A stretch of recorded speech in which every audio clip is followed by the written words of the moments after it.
গণতন্ত্রের বিরুদ্ধে ইসলামী সমাজের সম্মানিত আমির হযরত সৈয়দ হুমায়ুন কবির ছাড়া আর কেউ দাঁড়ায় নাই। গণতন্ত্রের বিরুদ্ধে তিনি বেড়েছেন, তিনি হলেন হক আমির, আর একজন হক আমির না। বাংলাদেশে একজন হক আমির না তিনি ছাড়া। হক আমিরের মানদণ্ড হচ্ছে সার্বভৌমত্ব আইন বিধান কর্তৃত্ব কার নিবে।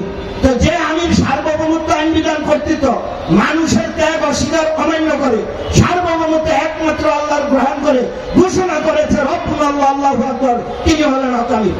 তাহলে এই কথার ভিত্তিতে বাংলাদেশে ইসলামী সমাজের আমির হযরত সৈয়দ হুমায়ুন কবির সাহেব ছাড়া আর কোন দলের নেতা হক আমির নন।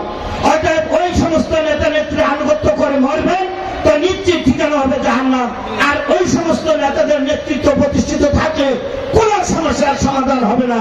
তাই সকল সমস্যার সমাধানের জন্য সরকার, প্রশাসন, উলামায়ে কেরাম, পীর মাশায়েখ, সাধারণ জনগণ সকলকে বলছি, আর বিলম্ব না করে অতি শীঘ্রই আল কোরআন বিরোধী সংবিধান গণতন্ত্র ত্যাগ করুন, ইসলামকে গ্রহণ করুন, ইসলামী সমাজের সম্মানিত আমির হযরত সৈয়দ হুমায়ুন কবির সাহেবের নেতৃত্বের আনুগত্য মেনে নিন। তাহলে দুনিয়ায় কল্যাণ পাবেন, আর পরকালে জাহান্নামের আগুন থেকে রক্ষা পেয়ে জান্নাত লাভ করতে পারবেন। এই বলে আমি আমার বক্তব্য শেষ করলাম। ওমা আলাইনা ইল্লাল বালাগ।